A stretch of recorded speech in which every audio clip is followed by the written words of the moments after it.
Welcome to my channel, Rise of Edge Crusher. I'm an Overwatch coach with a focus on working with bronze and silver players, and you're probably wondering, why the heck is an Overwatch coach putting out a video about Apex Legends? Well, for the past year, I've been involved in studying, improving, and competing in both games.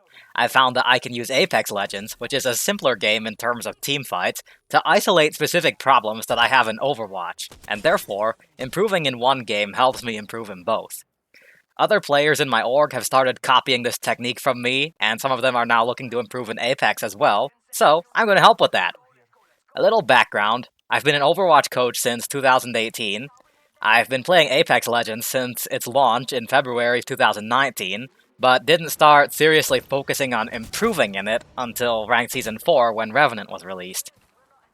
I'm a specialist on Revenant, with most of my play hours being on Bloodhound and my highest KD being on Wraith. Don't ask how that works, that's not the purpose of this video. My highest rank reached was Diamond 4 in Season 7. I'm usually mid-plat, and I've consistently reached plat every season since Season 4. The purpose of this video is to determine, on an organized team, who benefits the most from some of the best pieces of loot in the game. Who on your team would get the most out of the gold backpack, helmet, or knockdown shield? Is a red body shield better than a gold body shield, and who benefits most from each of them? Let's start by talking about body shields. Red or gold?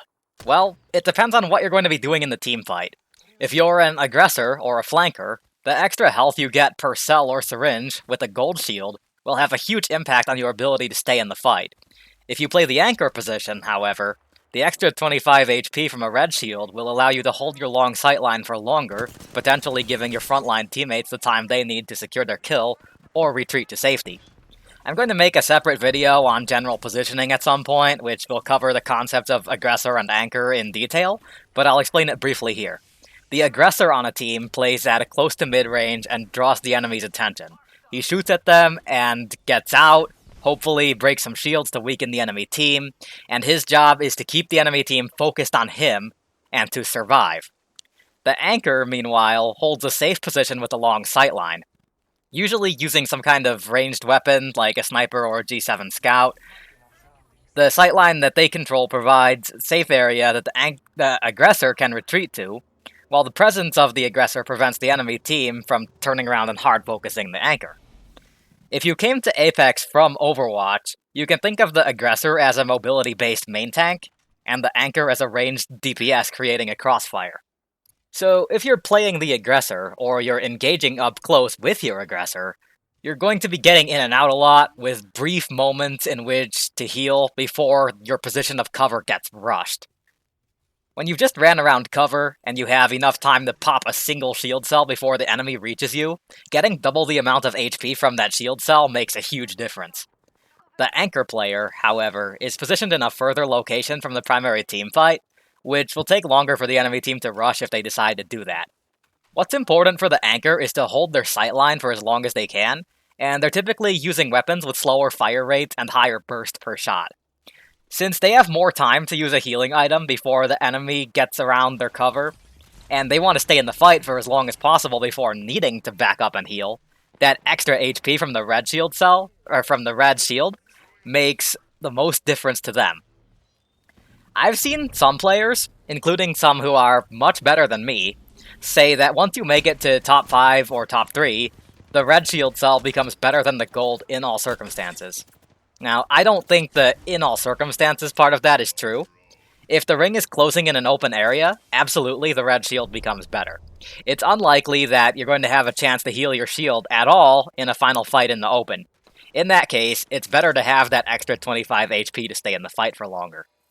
If the ring is closing on a building, or a cluster of rocks, or something else that you might be able to use for cover though, that gold shield and the ability to get an extra tick of HP from a single shield cell still has that huge impact.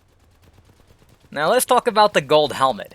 You want to give that to someone whose ultimate has the most impact on the fight, but doesn't charge at an insanely fast rate already. Wraith and Revenant should be prioritized for the gold helmet, as having a portal or a death totem can make all the difference in a fight. Bloodhound, Gibraltar, Bangalore, Lifeline, and Loba are medium priority. Bloodhound's ultimate allows them to distract the enemy team and maximize their kill potential, and it provides some recon value to their team, but it doesn't have nearly as much impact for the whole team as the Portal or the Death Totem. Gibraltar and Bangalore's ults are great for zoning the enemy team out, preventing them from rushing your team as you catch up on resources, but again, that's not nearly as impactful as the Portal or the Death Totem, and those ults charge at a decent rate as it is. Lifeline and Loba's ults have an indirect impact. They help your team gear up between fights, which might help you win the next fight upcoming. Octane and Mirage are the lowest priority. Octane's ult does have potential impact on the team fight, but it charges so fast that it might as well be a cooldown, without the help of the Gold Helmet. Mirage's ult also charges fast on its own, and it only enables himself to survive. It doesn't impact the rest of the team. The gold backpack should go to whoever's most likely to get a revive off in a messy fight. Highest priority are Lifeline, Gibraltar, and Mirage, each of which have some kind of ability that impacts the revive. Medium priority would be Wraith, who might be able to portal a downed teammate to a safer position, and Octane, who might be able to get them to a safer position with his jump pad. The gold knockdown shield is an interesting one. The person playing the anchor is most likely to survive the self-revive animation, as they're typically playing in a position that's harder for an enemy team to rush, or at least takes longer to reach.